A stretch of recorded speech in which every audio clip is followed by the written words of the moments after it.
Yeah, so I guess, a quick introduction. There's Archier's made up of the three of us. I'm based in Hobart. The two Chris's are based in Melbourne. Chris and I are actually originally from Hobart. That's hence the Hobart connection. And we've got a workshop in Preston where an old workshop we share with another company where we sort of prototype and make our furniture. And do the lighting prototyping as well. Yeah, furniture and lighting, sorry. And we're just about to set up a secondary architecture office space. A more formal. We've got, as part of our big workshop, we've got workspace, but it's not as conducive as we originally imagined. But we're about to set that up in Carlton North, or FitzGerald, yeah. He's from Hobart, so he doesn't know his way around Melbourne. I did it, yeah. So a bit about us. I guess today we're going to talk about architectural error. We're going to sort of flick through our furniture, lighting, and then also our architecture and sort of how they all sort of intertwine, how they bounce off each other and things we learn. At the very start, we're going to go through how we've set up the company, the ideas that we had when we were setting up the company, what we wanted the company to be, but then what actually happened when we tried to do it, and the errors that occurred and how those errors actually led to better things, and hopefully lead to better things. Yeah, so even in this first part we can demonstrate an error. But yeah, this is quite a simple diagram, but it's showing, I guess, how we're all sort of interconnected. The three of us studied originally down at UTAS in Launceston. As I said, Chris and I are from Hobart. We even went to school together. He was a few years above me, but we all started at UTAS, then when we finished our third year, we all took a year off to work and we all ended up in Melbourne. The two Chris's went to RMIT. I came down here to Deakin and I finished my final 2 years here. From there, we sort of migrated between these two companies. Chris went, during that year off, he worked at JCB, Jackson Clements Burrows in CBD. And Chris Gilbert worked at Room 11 at the Hobart office. And I bounced between a few others down in Hobart and then over here. And so when we all finished, Chris Haddad went to JCB. He also got me a job there. Chris Gilbert went to Room 11. And then shortly after, I jumped to Room 11 as well. So then the two of us were at Room 11. And then one by one, we've sort of moved back to Archier. I think Chris Gilbert, it was about a year and a half ago. He sort of moved into it full time. Chris Haddad. I went full time with the company about a year ago, and I'm only about 2 months ago, sort of thing. So during that time, obviously working in the background a lot, and so it's quite a relief to be able to do it full time, I guess. I'm just going to talk about when we first started the company. We wanted to have 3 sections to it. We wanted it to be obviously the architecture and client-based sort of traditional architecture model. We also wanted to have teaching as part of something that we do. So Chris Gilbert teaches at RMIT and I teach at University of Melbourne. And then one of the issues that we sort of had when we were working for architecture companies was that architecture projects can take a year or two to go from design to the final outcome. And we were all working through the global financial crisis, and a lot of projects that we started on fell through, and it was a little bit disheartening when you put all this effort in and then it never becomes a real project. So we'd always spoken about product design and lighting design being part of the business, so that you could have this more immediate feedback loop. And we really liked the idea of having a workshop where if we had an idea, you could have an idea in the morning, prototype it in the afternoon, and then actually be holding a real thing at the end of the day. So that was the idea. The other idea behind the 3 categories was about income and sort of balancing income. So the theoretical income model that we were hoping was architecture would come in peaks and troughs. Teaching would sort of offer, just part-time teaching would offer a bit of base salary, so we could all eat if architecture projects fell through. And then the product design would, after a little bit of initial outlay, would make sales here and there, and hopefully Fill the gap. that would allow, you know, a steady income. What actually happened was we got architecture jobs, and, you know, we were just discussing before that mainly at the start they're through family and friends and, you know, just whoever is willing to take a chance with you. So we were lucky in getting opportunities at the start, but again, you never quite get enough work. And we weren't getting as much work as we had hoped, but we had the teaching, so that was great, that came through.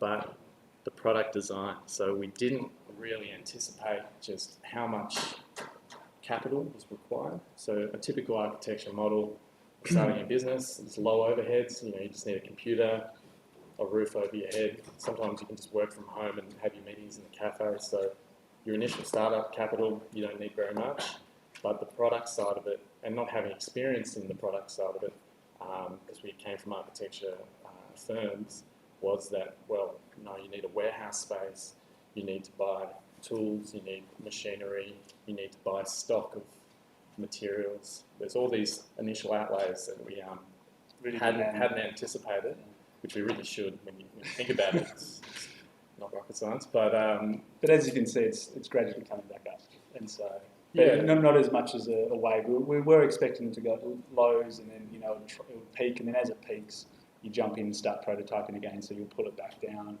But overall, you know, we've sort of that's just dragged out a little longer than we expected. And I guess if we had our time again, we would start with just more capital behind us. So, what sort of time frames? This is probably, you know, maybe a year to a year and a half time frame. Yeah, That's sort of what we're demonstrating there. Sorry. But yes, anyway. And then, so another aspect of having architecture and then product design and lighting design was that we had our first architecture job, which was the Sawmill House, and we were lucky enough for this job to be picked up by Grand Designs Australia. So this was a house that, you know, family and friends, the example being that Chris Gilbert, the other director, it was for his brother Ben, who's a sculptor. So two brothers, the sculptor and the architect, they thought it would make great television. So it got picked up by Grand Designs and got filmed.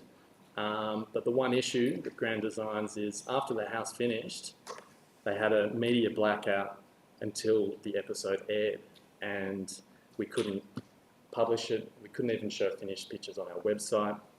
So even though in the lead up to it, we're thinking Grand Designs, great media, all these sort of things, it was almost a bit of an Achilles heel for 9 months it took for the episode to air.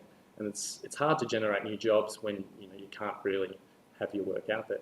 So the Grand Designs episode aired, and then suddenly we've got the media coverage. So that's what happened with the architecture.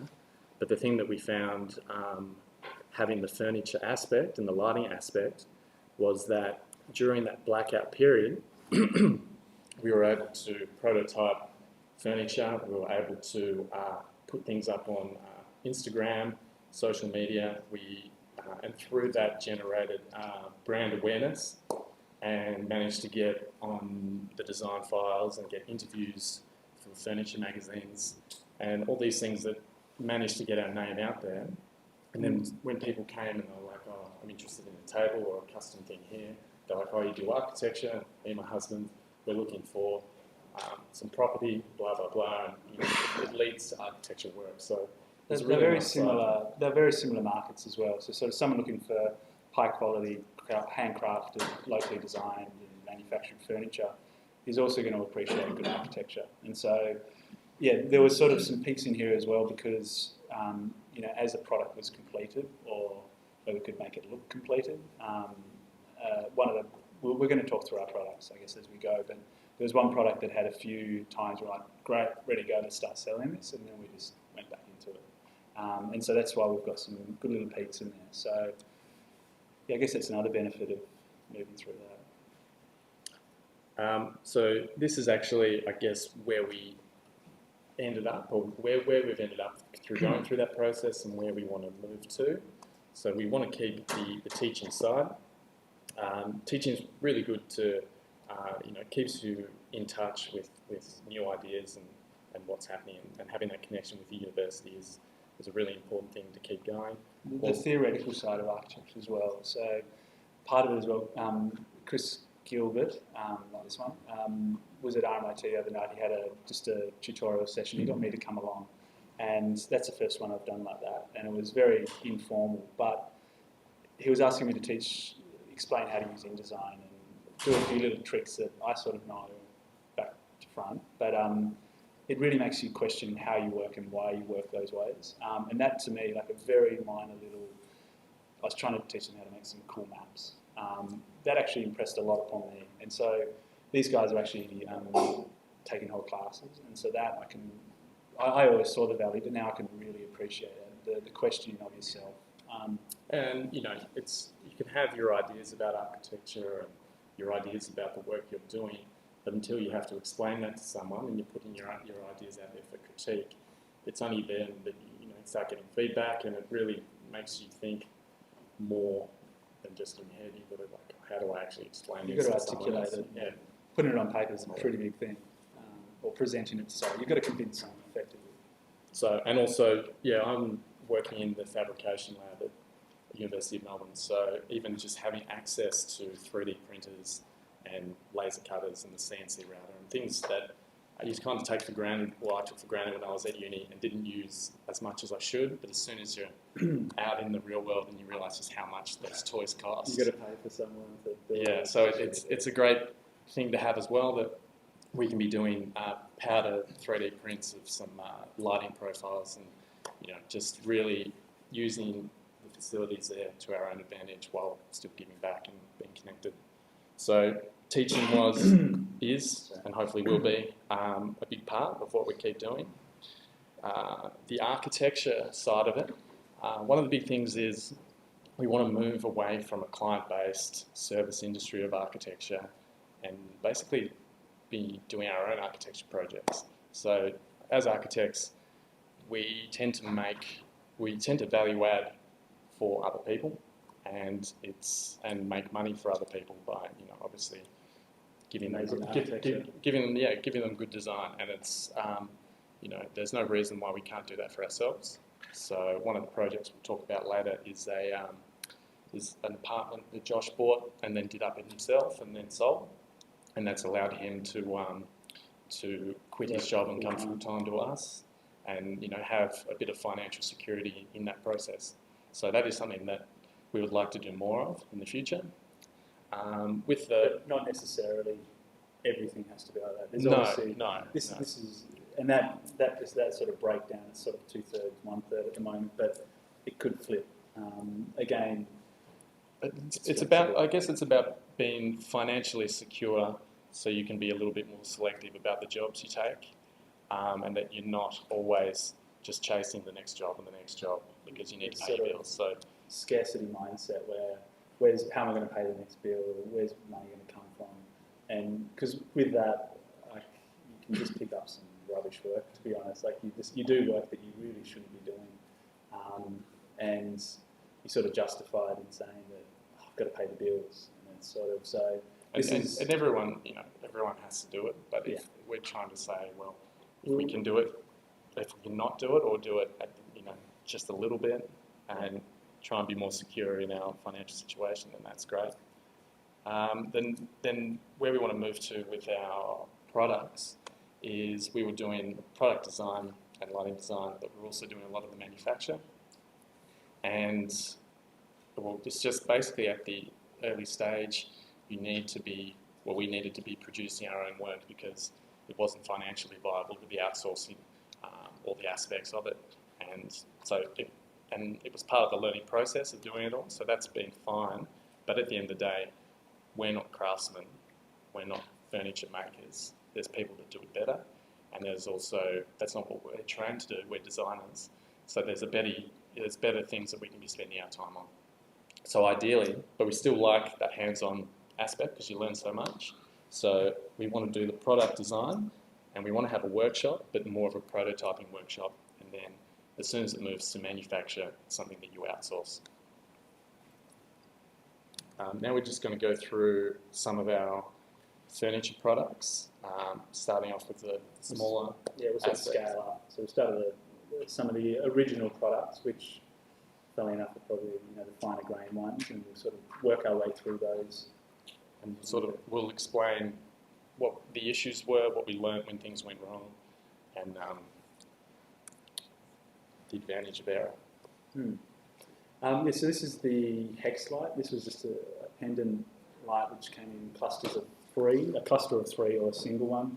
It was originally made from a brass, like a solid brass extrusion, hexagonal extrusion, hence hex bar. And so the one in the bottom left there you can see is the polished brass. But then we started moving into, obviously you can't have a singular product. You need the benefit of a range. So we moved to a stainless steel, or a mild steel. That was a mild steel hex bar that was then powder coated. But what we found from this, this was, we've never dealt with guys doing engineering milling and all these aspects. So we were learning all about that in the process, learning about what components, LED components you need, what drivers you need. So this was just our first foray into dabbling in the lighting and finding out what are the processes involved. Just like very simple things where, like working with metal, if you can't do it, how do you do it? And how do you source? Where do you find people that can? Where are the industrial areas in Melbourne that you can go out and there's people out there that can do amazing things. And it's also knowing what can be done. So it's like if you have an idea, it's that there's a tool that can do it, or a machine, or a technique that can be used. So, and the thing with this one is that we found we were also entering a very saturated market with pendants. That, although we really liked it, it didn't really get much of a response. So we just decided to can it.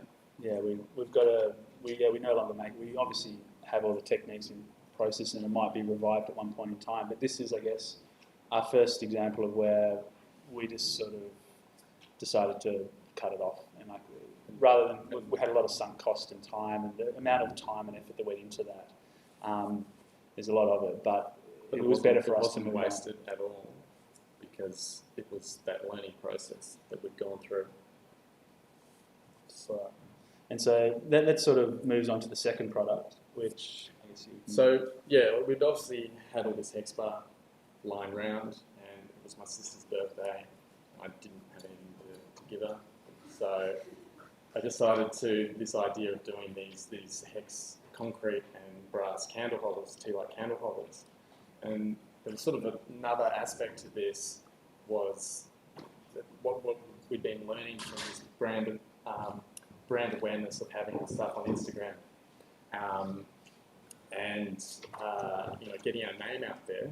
It was, can we use smaller products, smaller homeware products, things that are cheaper, more accessible, just to get the company's name out there, and with the hope that people pick up a candle set and then we slip in a card with some of our lighting they might come to have they come to have a look at our architecture, and they might go, I might buy that. It looks like a good. Again, I haven't got something for my sister. I can get that. And surprisingly enough, this is probably one of the most successful things that we've done. The orders are constantly coming in, and so we're constantly slipping the cards in there.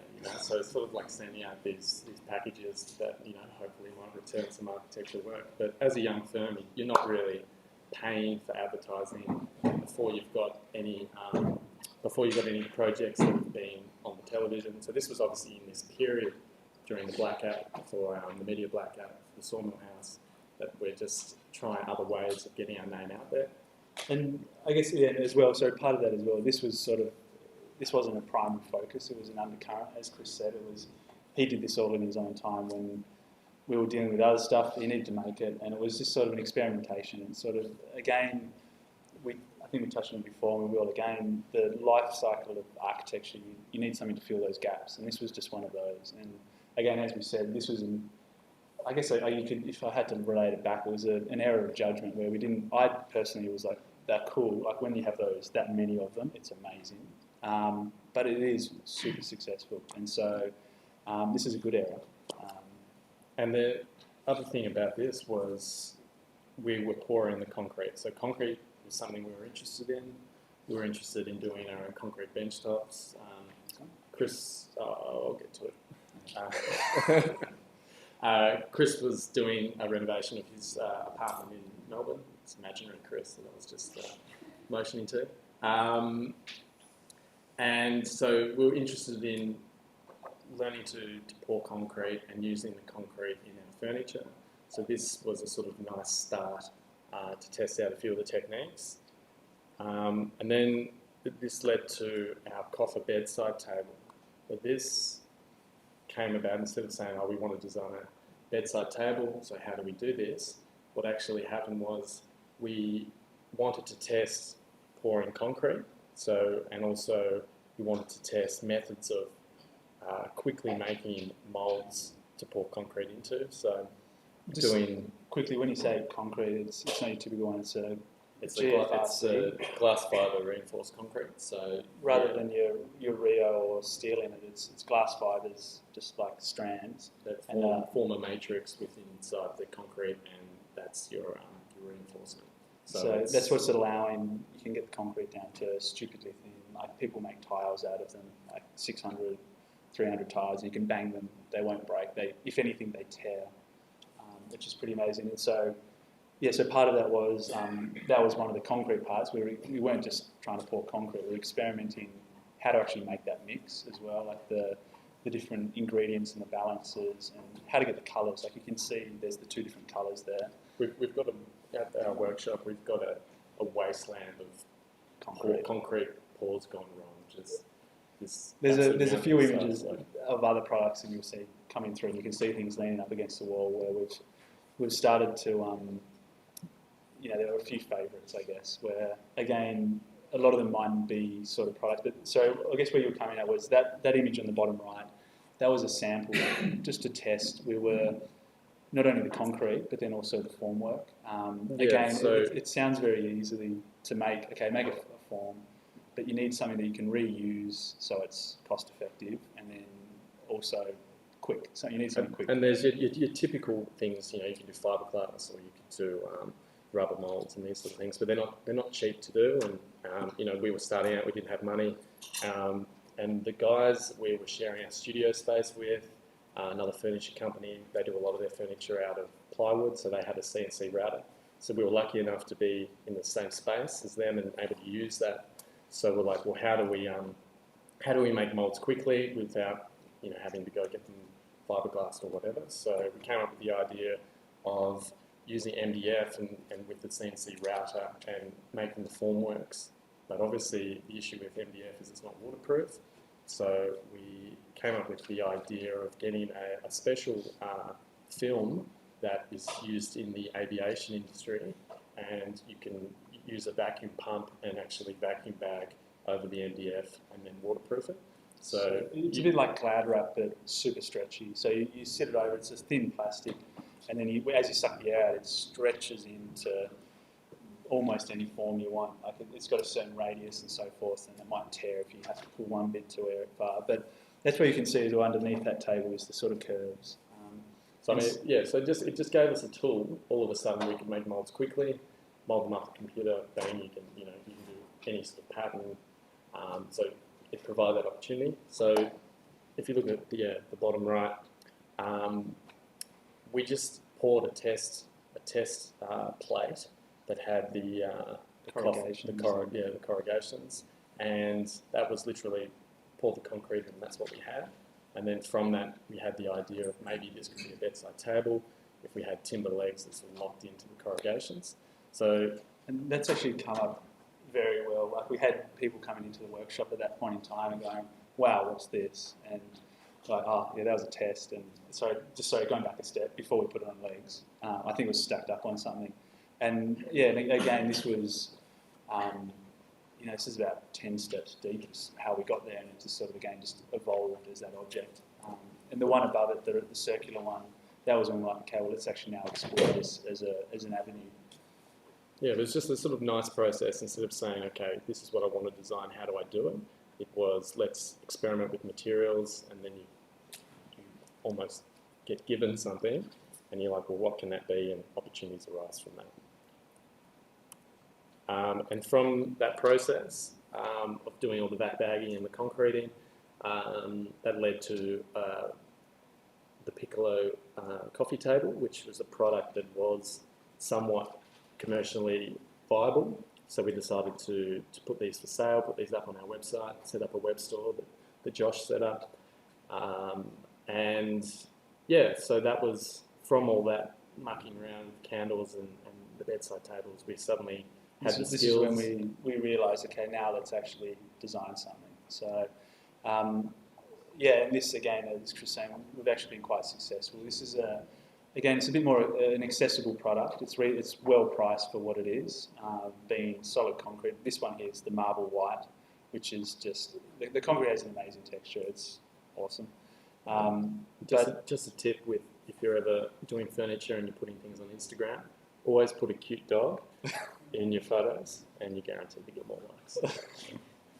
And so then this is another example where just very recently we've decided we're not going to sell this anymore. I guess this is another example, as Josh is saying, that you do something, you reflect on it, and you go, okay, did that work? Did that fail? What did I learn? So basically, this has been a successful product. We've sold a lot of them, but it's very labour intensive, especially with the concrete.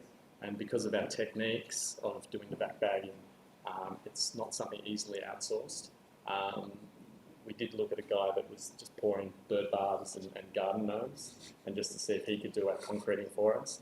But as soon as I started talking about glass fibre and polymers and all these things to add in the concrete, his eyes glazed over, and we were like, all right, this is not going to work. Nah. So this is just, again, we go, okay, this is a successful product, but we're not manufacturers. I would rather, as much fun as it is to get off the computer and mix up some concrete, it's not what we want to be doing full time as designers. But again, it's going back to the Hex Light. It's something we can pick back up again.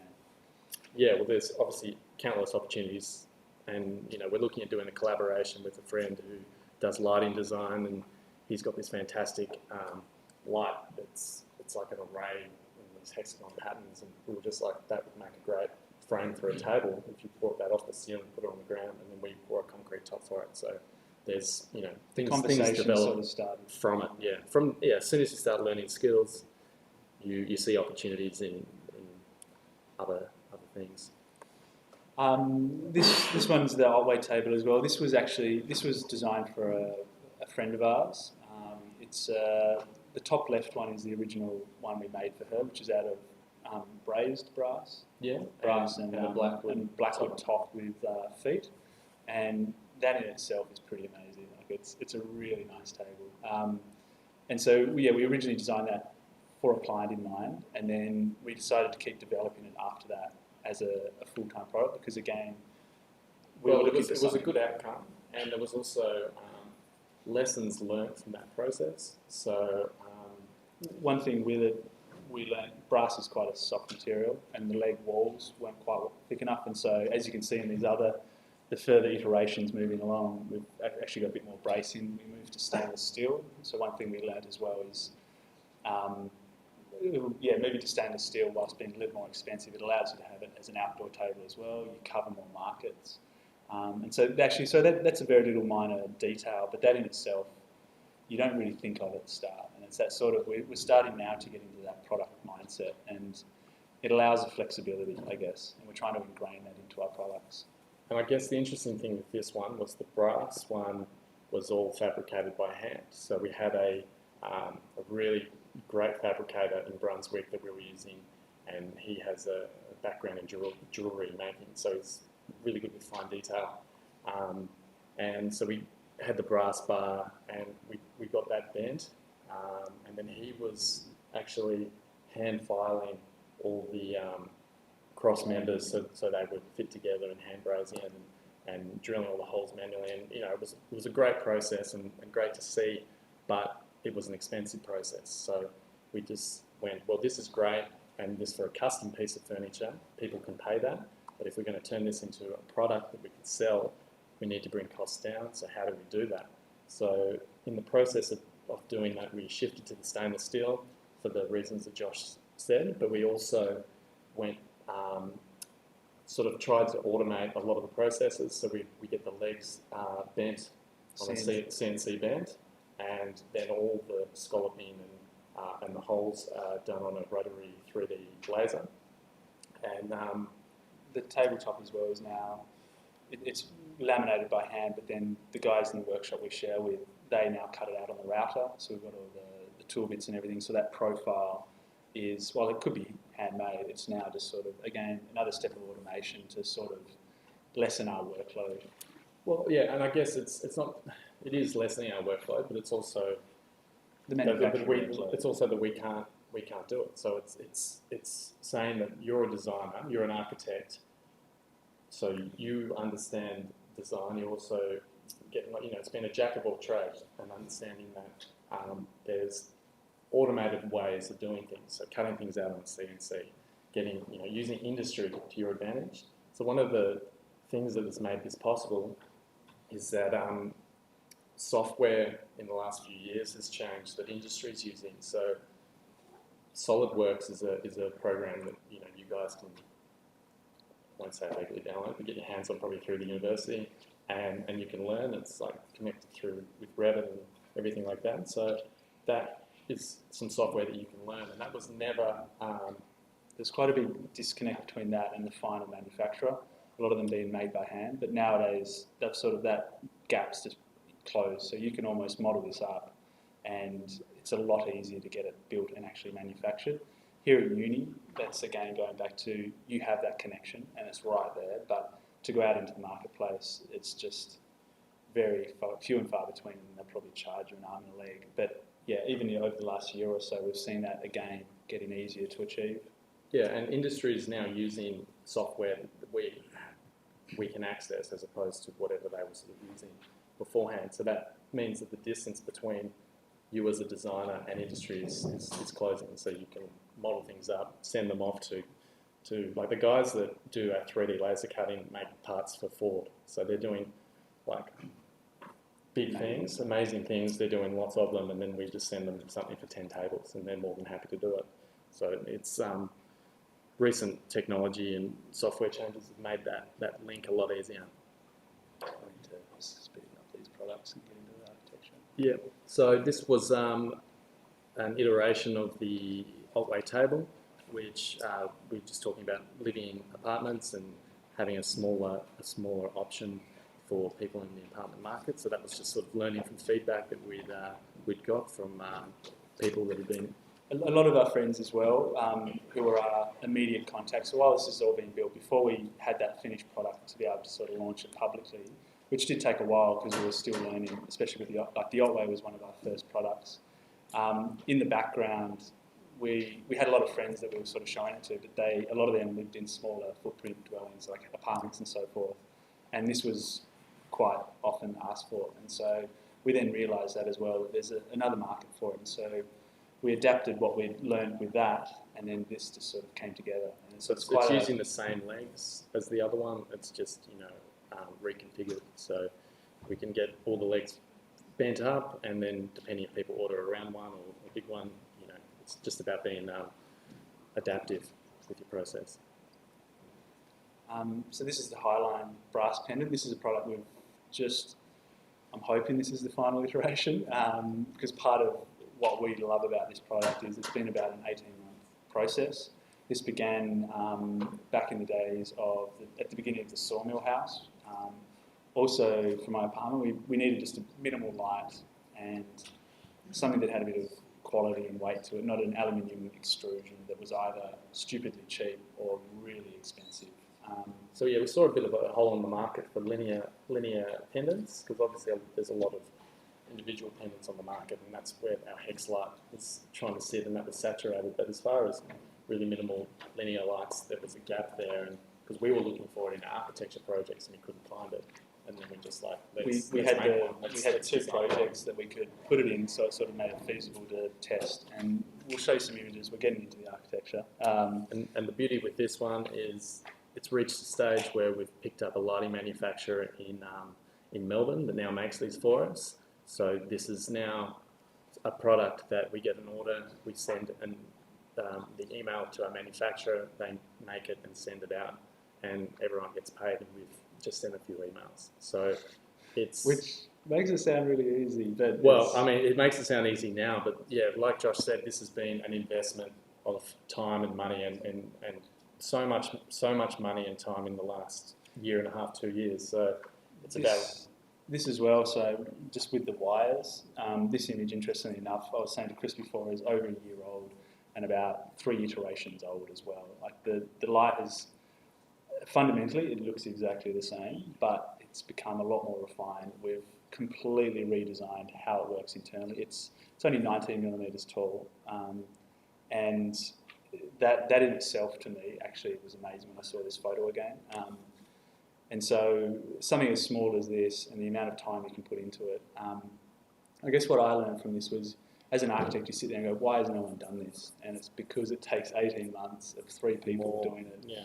Not full time, but putting a lot of time, a lot of money and a lot of effort into it. That's why you don't see things like this as easy as you do, as often as you do, sorry. Another version of this was also a timber one. Again, you'll see this in the Sawmill. We wanted to make something out of timber, and another sort of variation of it. This one's still in development. Yeah, so I guess going through the process with the brass one, we've learned about all the lighting components and all the stuff to make it work, and what happens inside the light. So from learning all that, we're like, well, now we can start cladding that technology and that knowledge in different things. So we looked at doing it in timber, but timber's just been really difficult to work with because it moves around a lot and it's really hard to keep these things straight. So it's something that we're working with another furniture designer who he specialises in timber. He's helping us, and we're prototyping new ideas together on that. But yeah, it's just showing that once you sort of do the background in one section, it sort of leads to multiple new ideas and new products. And then one interesting thing so a few of these products, I've been in Hobart, I have had a bit of distance. There's a few that I've been fundamentally involved in. But this was one where I can remember the Chris's did an iteration of it, and they were just at one point just pumping out a whole okay, here's 3 options that may work. Let's see which one works the best, and we grab that and then we move on. And there was a design they had, and I think they did a complete loop where this is how we can make it, but this is too labour intensive. And then through the other iterations, they worked out, okay, now that we know this, we can go back to this one, and we can get that original design aesthetic we're looking for, but more efficiently. And so there was literally a complete circle, but the amount of work and time and effort and thought that went into that, that's still not complete. There are still issues, and so that's still going. But it's just this willing to accept, okay, because they actually did move on quite far, and each one of those lights could have been a successful product because they all looked amazing. But we just were willing to go, no, we can't do that, and so forth. And then that's where this one is. I think we're going to be moving on to architecture after this. No? No, this is... So this is Sideboard, yeah, we'll just go... So this is Sideboard, another custom one that we did for our friend that had the Otway table, and she wanted one for her records, and this has been, especially with the dog, it's been really good on Instagram, and it's got us, a lot of web traffic. So that's the other thing. You can read how many hits you're getting on your website as soon as you post something on Instagram. So, yeah. This was a combination. We had a few other iterations and so forth, but actually there we go. Just quickly, you can see the concrete in the background. That top left one was a very early design, really trying to test and push that concrete to the limit. And the capabilities of CNC milling on formwork and as the well. moulding, and so that's a really cool piece. So moving on to architecture. So this is the 5 Yards house down in Hobart on the eastern shore. This was designed and built for an older couple that have just retired, one being a landscape architect and one, Carmel's a teacher. They've both got an absolute love for the garden, and it's 5 Yards house because there are 5 yards scattered in. I can't show you the gardens at this point because they're not complete, so we've only got photos internally at the moment. But the design revolved around that. They wanted not just a pavilion where you lived, the garden was around you. They wanted to live with the garden. And so, as you can see with these snapshots, you won't again see a complete shot, but you can see how every room has its own relation to a different courtyard. So as you enter, You know, obviously there's the shared yard, but then as you enter, there's an entry yard, which is the communal one. You move through, there's one for the bathroom, there's one for the master, and then one for the library. Yeah, I guess one of the interesting things about this project was the innovation side of it. We built this project out of SIPS panels, which are structurally insulated panels. So these are the structurally insulated panel system. Yeah.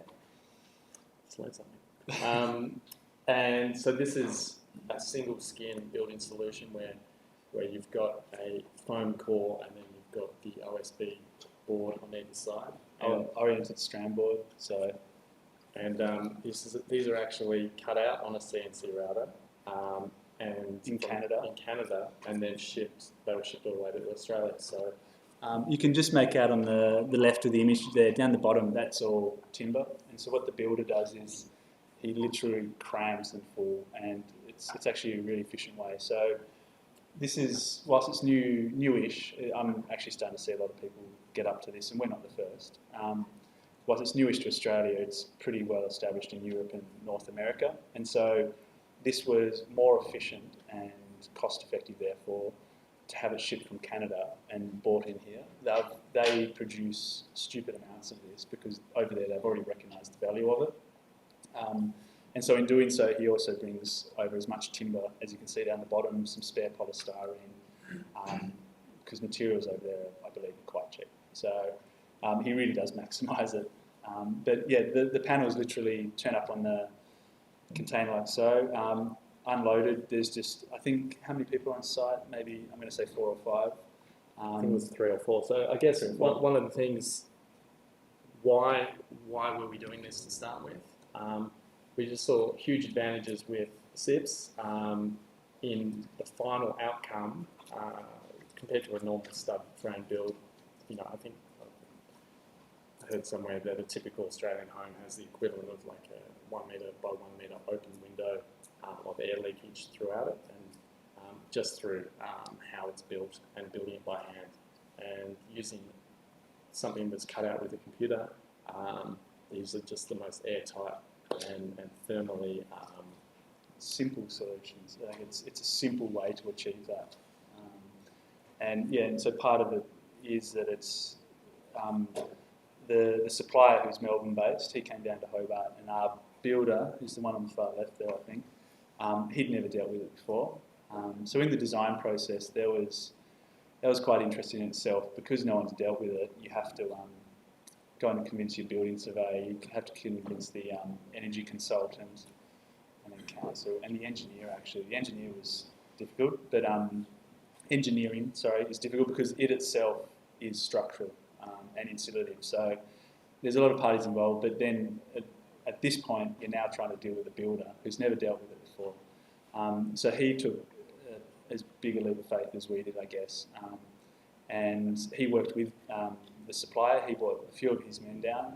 So there was, I'm guessing, 2 or 3 of his men. There was our builder, and then there was also Chris Gilbert. So about one of the things about us as a practice trying to be involved in all aspects of the architecture build, just to get that hands-on knowledge and that experience. So Chris went down to Tassie and he helped install this house with the SIPS subcontractor, and basically 3-4 guys put up all the walls of the house in 3 days. And the roof.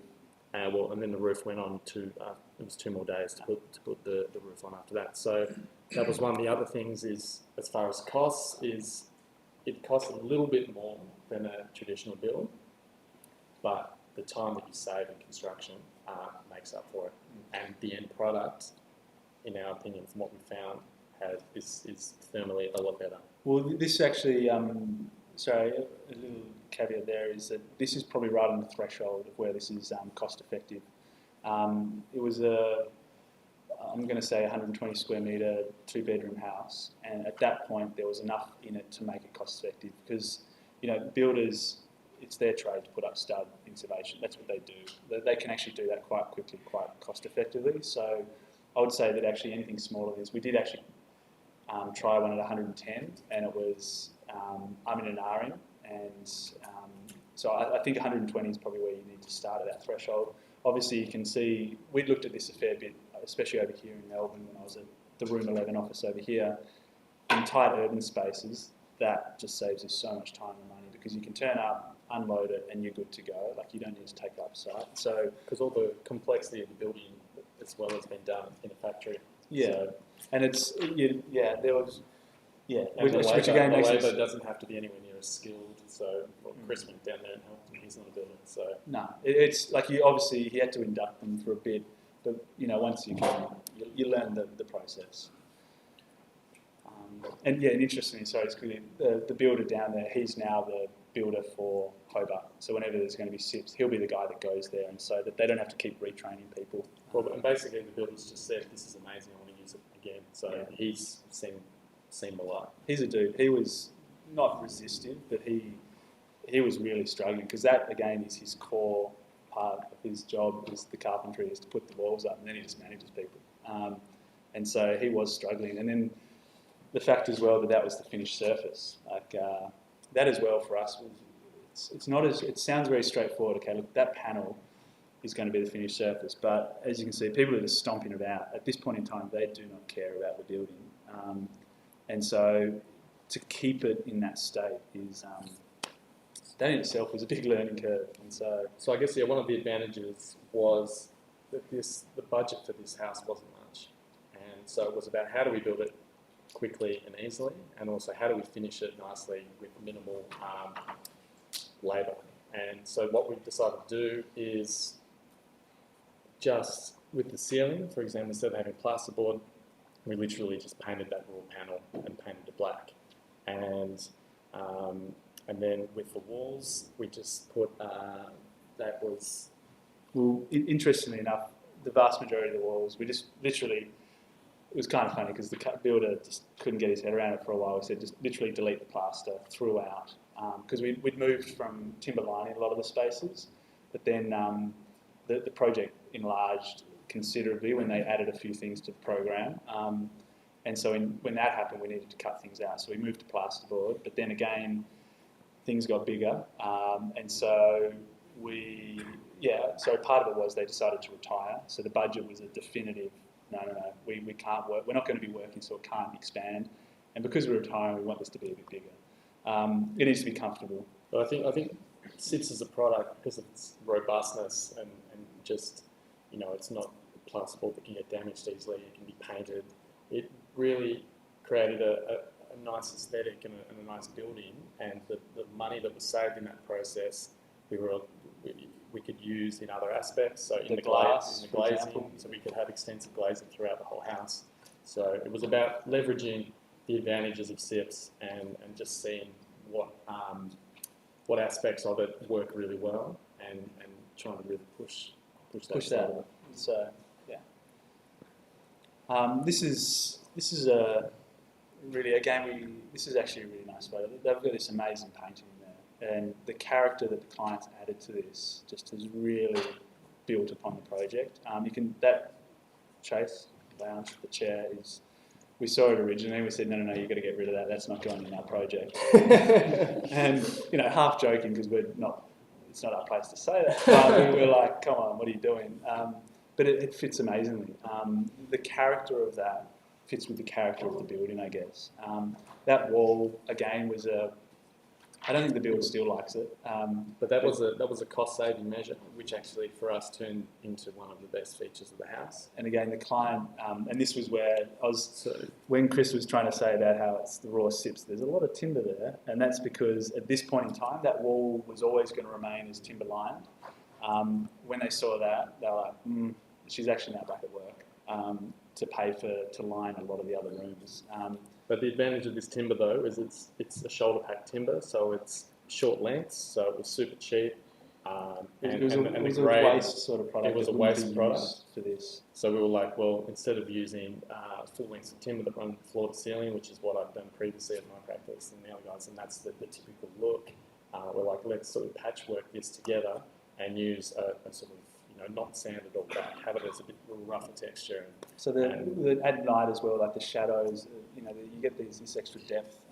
You run your hand down it don't think you get splinters, but it's almost at that point. But it was something that came that we learned through the cost saving process, and then suddenly you've got this richer detail throughout the whole project, and it just wouldn't have been the same project had it been the floor to ceiling timber. And we part of it as well, I was, to be honest, a little apprehensive at the start. How's this going to work? But we were actually really lucky. The builder had an apprentice on who used to be a painter, so an interior decorator. So he had this eye for detail. And I would come by on site every other day and he'd just be there matching it up to the millimetre. And so we were, again, quite lucky. We could trust them and just say, hey, look, just put it on these walls, and we'd walk away. Previously, I'm pretty sure at JCB you wouldn't do that. You would show them a drawing, you do an elevation, like this is where it's going. But we had this relationship, and the project wasn't about those finer details, it was about the overall space. And so you gave them a flexibility and a freedom. So these guys, we said these photos are just, the courtyards aren't finished, so this was only about a week ago we took these. The builder was actually the one that pushed for the photos because we were happy to wait till September just because the gardens are going to be amazing. But the builder's like, no, I need this photographed. I want to start showing people. And like he's unbelievably proud. And so are all the other guys that work on it, which is, I think that actually speaks of how we've let them get involved. And it's not about us. It's not about our ego. It's ultimately about the client. And it's about the team. So it's about working with it's about coming to the final design through using all the people you have at your disposal and getting them excited about the project. And as soon as builders can complain about architects and the importance that we put on design and the issues that causes with them, but as soon as you get them excited about the project, you guys become a team and everyone starts working together and things happen that just wouldn't have happened otherwise. Sorry, I was just seeing if the text changed. I think there's some amazing photos. There's the sibs. That's what the ceiling looks like. It's a matte black. That's actually oiled there, but on the ceiling it's just a matte black.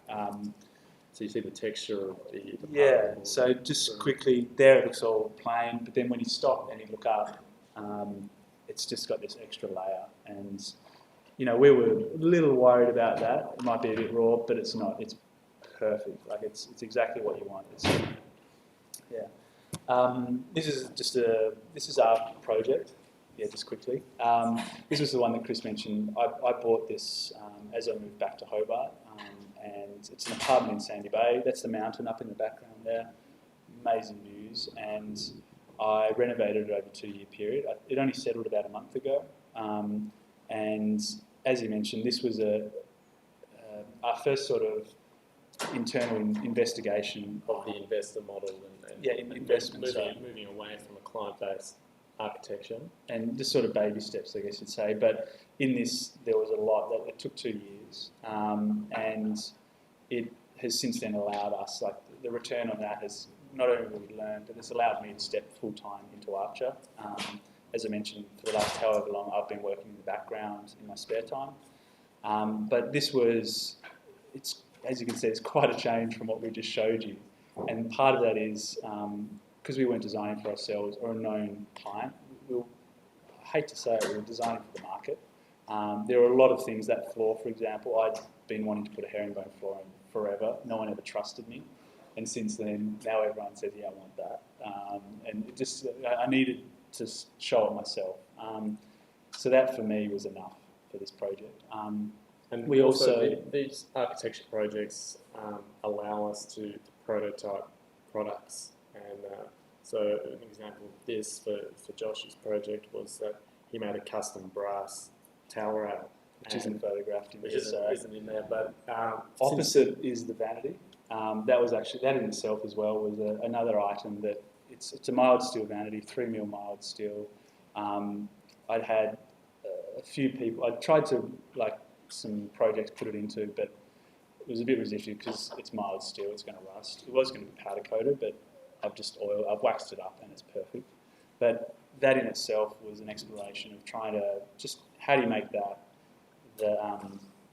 one, cost effective, design and functional, like design properly and so forth. So, and how do you do projects that then provide you the opportunity to test out other ideas. So, it's about leveraging both products and the architecture to help each other. You do the architecture, you put the products in it, you do your products, and that promotes brand awareness, as mentioned before. So they all feed off each other and help promote each other. Well, just a very quick one. You can see the high line there. One of the reasons I wanted the high line to be as minimal as possible is as you walk in the front door, which is next to the kitchen, I wanted that to disappear because that view of the mountain is just unbelievable. I knocked out a few walls in there and so that you get that panorama. And so I didn't want a big clunky object in such a small space. And then finally, we're going to talk probably quickly. Yeah, we're talking for a while. Yeah, so about the Sawmill House in Yakandanda. So this was the first residential project that we finished. This was the Grand Designs one. So this was for Chris Gilbert's brother, Ben Gilbert, who's a sculptor in Yakandanda, which is in 4 hours out of Melbourne. Near the border, or near Beechworth and Albury-Wodonga. Yeah. And that's Chris's hometown. And so Ben had bought the local sawmill about 8 years ago and turned that into his sculpture studio. And he had actually been living in the sawmill, so in the old tool sharpening shed. He'd made into a makeshift bedroom, and he'd been living there for 8 years. And it was time that he was ready to actually have a house to live in. So he was a very amazing client in the sense that he's excited. He's a maker himself. He's the type of guy that can build anything. So, and he was willing. He said, "I want this house to be a prototype house. Let's test some ideas. Let's see what we can do." So it was an opportunity that probably won't ever come again. But we will just Well, yeah, yes and no. This is where if we can build our own projects, we can do this again. So that's where we're moving. So Jess had asked us the question is, you were very lucky with the sawmill. It seems like a one-off. How are you going to cope in the real world? And I guess that's what that last project we just quickly touched on was. We're trying to move towards that, so it is the real world.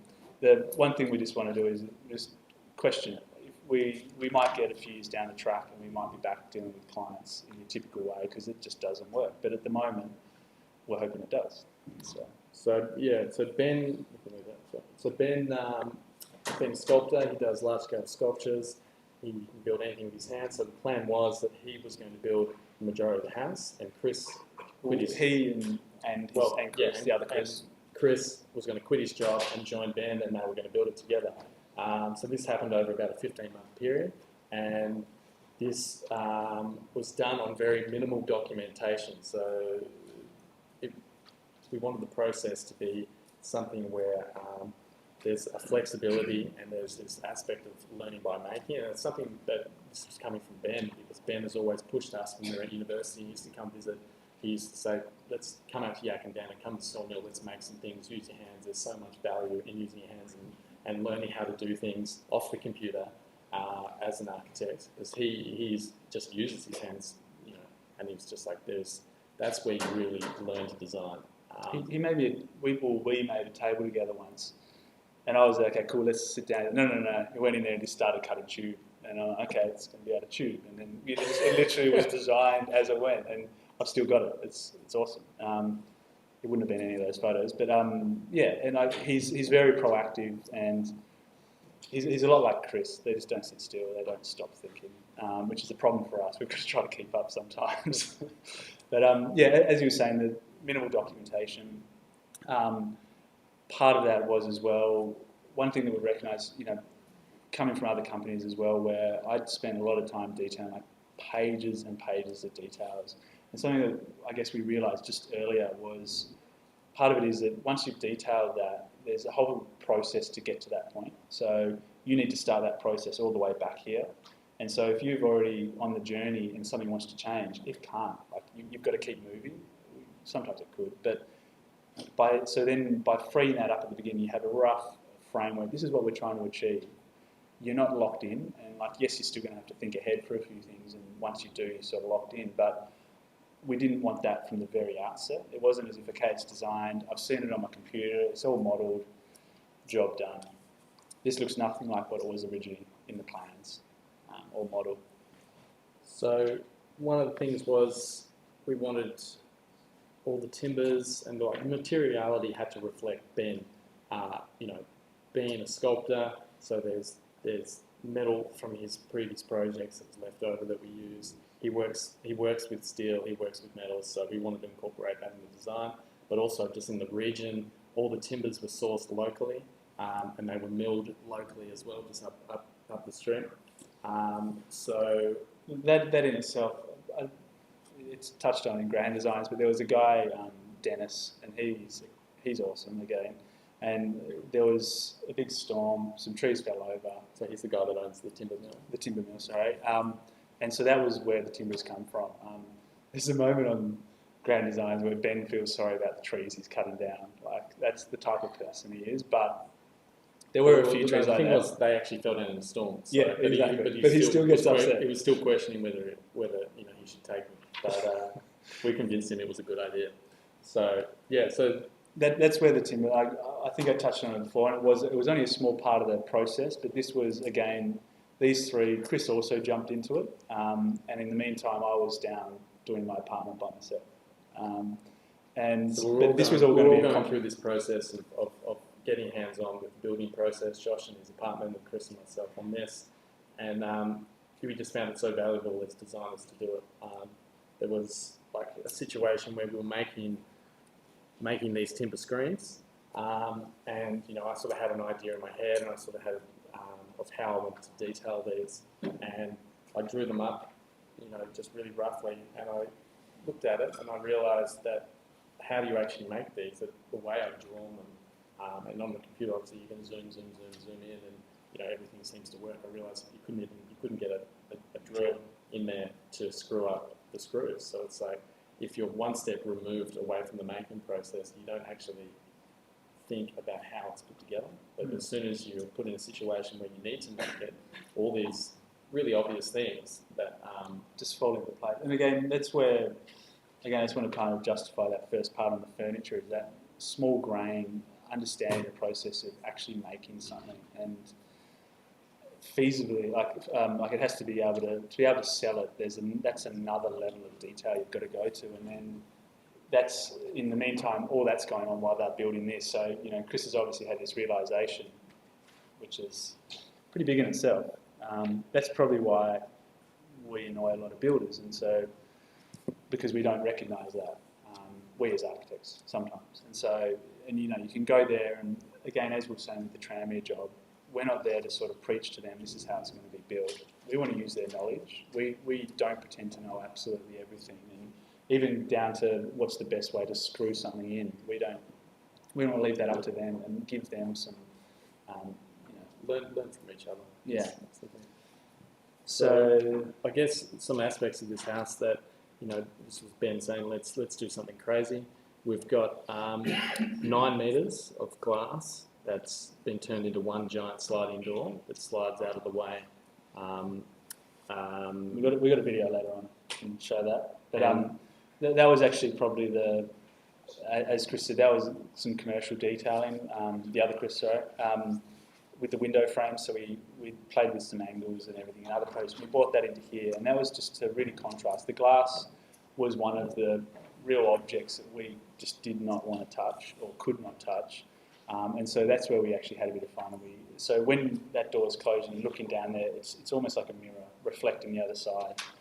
So to talk about how just bespoke and custom this house is, the guys built all the window frames themselves, and they even turned their own brass rollers that the doors are sliding on. So it was literally the mechanism, like the track and the mechanism that it sits on, and how it's all open and closes, and that's just how Ben and Chris, having grown up in this situation, that's how their brains tick. It's just like if next if level. you've got something, an idea, then you make it. Yeah. More levels. And there's also the eave over the deck. There's 14 metres of roof that also slides out of the way. So that was the idea, that in winter you can have the house all closed with the glazing, but then you can open up that outside eave and then get deep sun penetration. And that was the energy efficiency guy. I forget what he's called over here. I know Hobart guy, but we needed to have something that was operable. So the typical solution of can't even think of a typical solution now because that just makes sense. The solution was, okay, we want this roof Well, here. it's passively, heating and cooling the But how house. would you normally do that, I guess? Yeah, well, fundamentally the problem was we need to be able to open it up in winter to get the heat in, close it up in summer because it's baking hot. And that again is reflected here. Like the entire place opens up.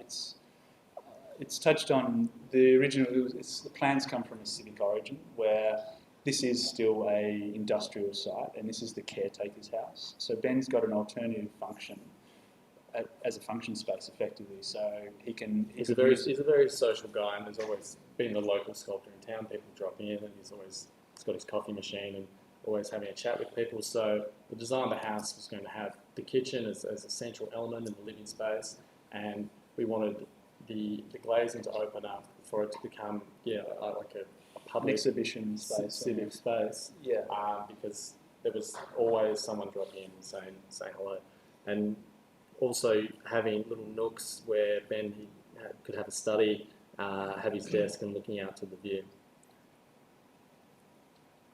So these are the timber screens that talked about that we made. So these are made from macrocarpa, which is a type of tree that was planted as windbreaks on farms.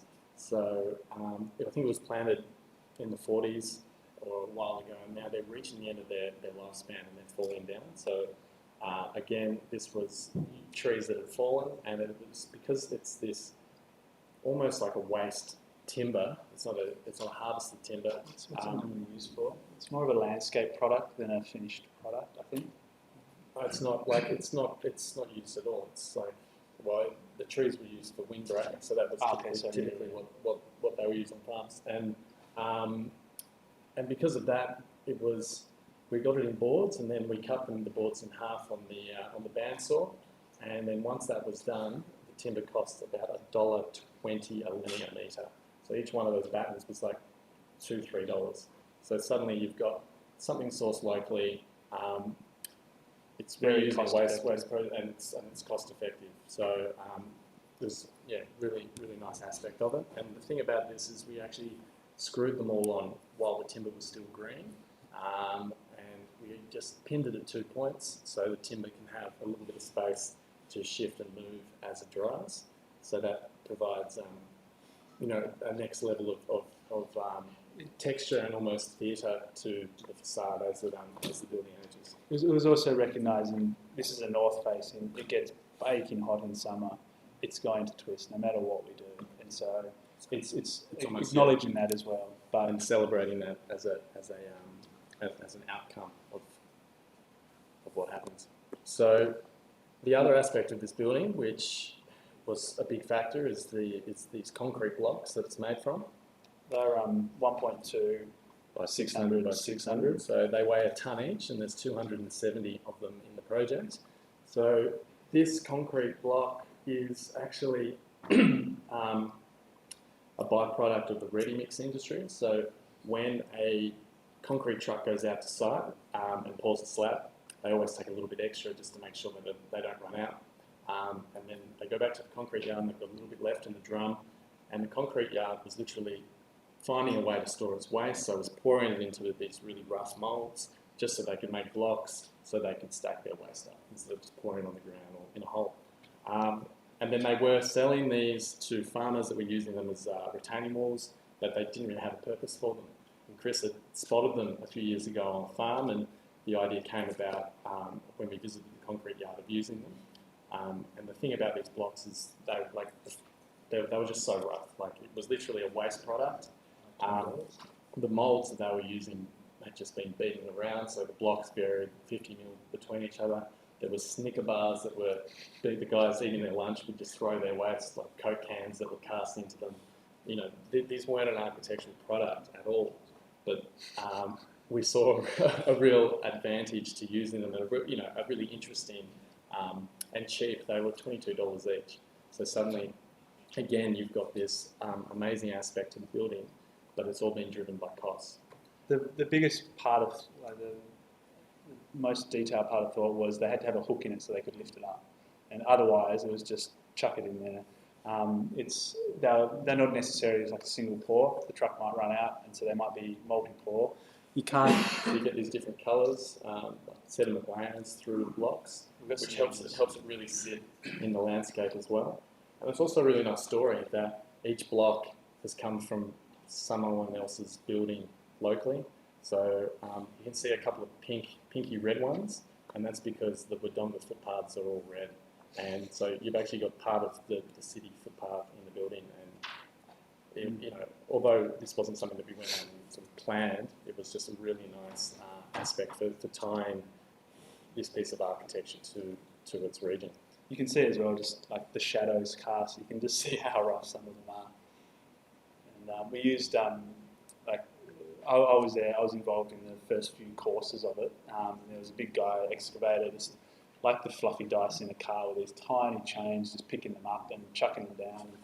There was, I think, 3 of us trying to deal with that and position them in. And then Chris and another mate were on the cement mixer, just literally constantly making cement. Someone running a wheelbarrow. So, and that was the mortar. And it was just this, it's pretty fun, actually. It was a really fun process. So another thing about this project, obviously, is the furniture, all the furniture we custom made.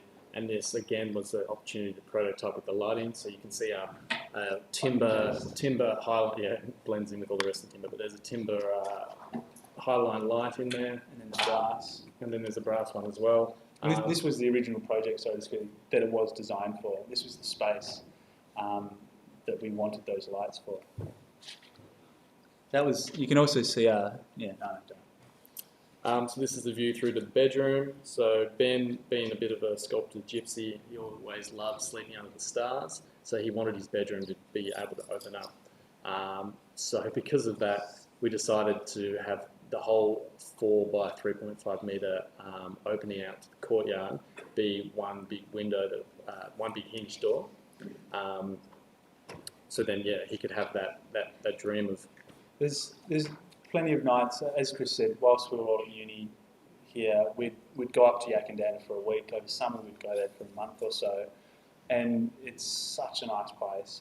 You would literally just sit outside and you could sleep outside, but where the steel yard is, you don't want to sleep there. But you know, you'd hang out all night, and so this is allowing him to achieve that in a safe way. So the other part about this being sort of a flexible design and things changing was we built this house when the design started. Ben was a bachelor. By the time the house finished, he had a partner and a baby. So things changed. And the cot. Oh, that's not the cot. That's a changing table. But anyway, so the courtyard was originally going to be water, like just a really shallow pool with a tree in the middle, so you're getting these reflections onto the ceiling.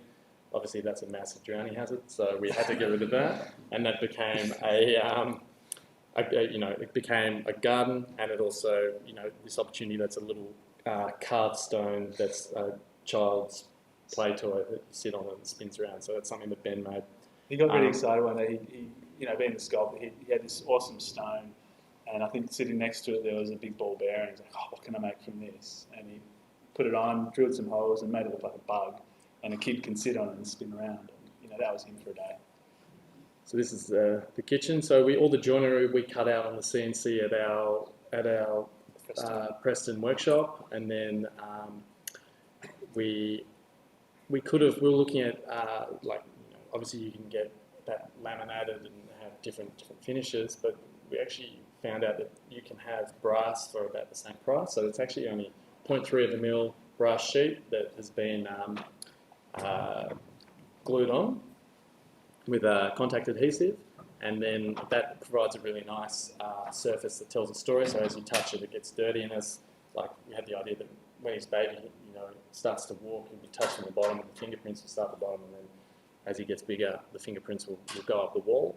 But we never wanted this to be sort of like a shiny, finished thing. So to give it a bit of a consistent finish, we sprayed it with a apple cider vinegar, which gives it a patina. So that's that sort of effect. So instead of seeing, I guess, what you might consider dirty hand marks on a shiny surface, we thought we'd give it all that texture, which sort of really matches all the better to it. We sprayed it on the door as well, which was steel, that does the same sort of patina effect. We should go to that. Yeah, this is the third last photo, but it's just this is the back end of the house, and I laid maybe one of that bottom left block or something like that, and you know, there's that sort of story to absolutely everything with this house, and you know, that's the system that they developed. It's the motor for the moving roof. The roof, yeah. And again, you know, we originally thought maybe we'll spray these concrete blocks with a white concrete, but as soon as we started working with them, there you can see the different colours through the pores, the different concrete pores of the block. We just couldn't believe just how amazing these look in the landscape. So we decided to keep it as raw as possible. And then this was Ben as well at the last bit, because they are so rough, we had to chop them up. And this is, I guess, what we just decided to label the maker's mark. This is what Ben got really excited by these. Those little chocks of wood were part of the story, and so he's decided to leave that. And that's just throughout this entire project where we, I guess, as well, we've decided not to, it's not about being a perfect object again, it's about the space and the interaction with it. And so something's a lot more interesting if you have these little things. It's not about, for us at least, it's not about having this super sharp space that's all plastered with beautiful shadow lines and so forth. This is what it's about. And I guess, yeah, there's errors in a sense throughout the whole building. Because I was making it, and I don't know how to make these. I don't know how to make a house. So in learning that process, there's errors through it, but celebrating those errors adds, yeah, just a richness. Well, that is actually, I can remember when Ben was doing this, we started putting them in, they're like, hold on, these aren't square. It was like tilting away, and we were 2 courses up, and like, crap. And so we had to quickly run around, get some timber, and just hammered them in there, and job done. So I guess just to wrap it up, through our whole, through our whole, we can show the video now. So, yeah, this is just a quick video and to give you an idea of the moving components. But to sort of wrap up, like I guess through our whole furniture and our architecture, there's the idea of iteration after iteration and learning from those mistakes and actually having a better and more richer outcome and a more considered outcome than you would have without making those errors. And you know, you're never going to get anything done if you just keep it all in your mind and try and spit out the perfect design. It's all about just starting something, doing it with your hands, and then learning from what happened. Thank you very much.